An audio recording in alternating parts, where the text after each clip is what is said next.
ಗಿಲ್ ಒಬ್ನೇ ಬಿಟ್ರೆ ಸರಿ ಸಮಾನ ಆಟ ಆಡೋದು ಯಾರಿಲ್ಲ ಇಲ್ಲಿವರೆಗೆ ಯಾರು ಇಲ್ಲ, ಮುಂದೆ ಗೊತ್ತಿಲ್ಲ ಗೊತ್ತಿಲ್ಲ, ಆದ್ರೆ ಗಿಲ್ಲಿ ಇರೋ ಕ್ರೇಜು.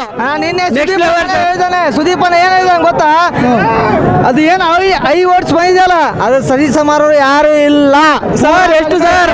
5 ಕೋಟಿಯಲ್ಲಿ 45 ಕೋಟಿಯಲ್ಲಿ ಸರ್.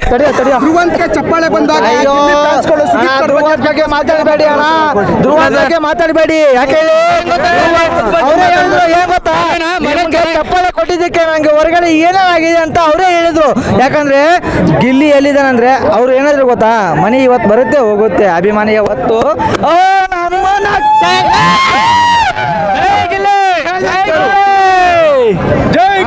ಗಿಲ್ಲಿ ಬಗ್ಗೆ ಮಾತಾಡಬೇಕು ಅಂತಂದ್ರೆ ಅಣ್ಣ ಗಿಲ್ಲಿಗೆ ಗೊತ್ತಿಲ್ಲ ಏನ್ ಗೊತ್ತಾ, ಗಿಲ್ಲಿಗೆ ಅವ್ರು ಅಶ್ವಿನಿ ಅವ್ರ ಮೇಡಮ್ ಅವ್ರು ಕಟೌಟ್ ನೋಡ್ಬಿಟ್ಟು ಅಯ್ಯೋ ನನ್ ಕಟೌಟ್ ಹಾಕ್ತಾರೆ ಅಂತ ತಿಳ್ಕೊಂಡು, ಗಿಲ್ಲಿಗೆ ಗೊತ್ತಿಲ್ಲ ಹೊರಗಡೆ ಏನಿದೆ ಅಂತ ಅವ್ರಿಗೆ ಗೊತ್ತಿಲ್ಲ.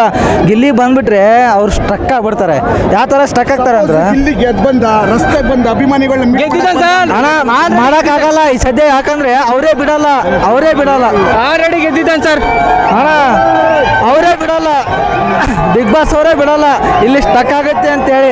ಗಿಲ್ಲಿ ಏನಾದ್ರು ಹೊರಗಡೆ ಬಂದ್ರೆ ಅಭಿಮಾನಿಗಳು ಇಲ್ಲಿ ನೋಡಿ 90% ಎಲ್ಲ ಗೊತ್ತಾ, ಯಾರಾದ್ರೂ 6 ಜನ ಇದಾರೆ ತಾನೆ 6 ಜನರಲ್ಲಿ ಒಬ್ಬರದಾದ್ರು ಕಟ್ಟೋದು ಗಿಲ್ಲಿ ಕಾವ್ಯ. ಓಕೆ ಕಾವ್ಯನೂ ಸ್ವಲ್ಪ ಧನುಷ್ ಜೊತೆ ಕೂಡಿ ಅವ್ರು ಫೈನಲ್ ಹೋಗಿದ್ದಾರೆ. ನನಗೆ ಲವ್ ಅಂತ ಕರಿಬೇಡ, ಇರಿಟೇಟ್ ಆಗುತ್ತೆ ಅಂತ ಗೊತ್ತಾ, ಇನ್ನೊಂದು ಅವ್ರು ಅಷ್ಟೆಲ್ಲ ಜೊತೆ ಆಗಿದ್ದು ಧನುಷ್ ಜೊತೆ ಯಾಕೆ ಕೊನೆ ವಾರದಲ್ಲಿ ಜೊತೆ ಆಗ್ಬೇಕಿತ್ತು ಅವ್ರ ಕಾನ್ಶಿಯಸ್. ಬಟ್ ಬೇಡ, ಬಟ್ ಗಿಲ್ಲಿ ಕಾವ್ಯ ನಾವು ನೋಡೋದ್ ಪ್ರಕಾರ ಗಿಲ್ಲಿ ಕಾವ್ಯ ಒಂದೇ. ಬಟ್ ಅವ್ರು ಹೊರಗಡೆ ಬಂದ್ಮೇಲೆ ಅವ್ರಿಗೆ ಬ್ಲಾಕ್ ಮಾಡ್ತೀನಿ ಅಂತ ಹೇಳಿದ್ರಲ್ಲ, ಬ್ಲಾಕ್ ಮಾಡಲ್ಲ ಅವರು. ಯಾಕೆ ಹೇಳು, ಅವ್ರು ಗಿಲ್ಲಿ ಕಾವ್ಯ ಒಂದೇ.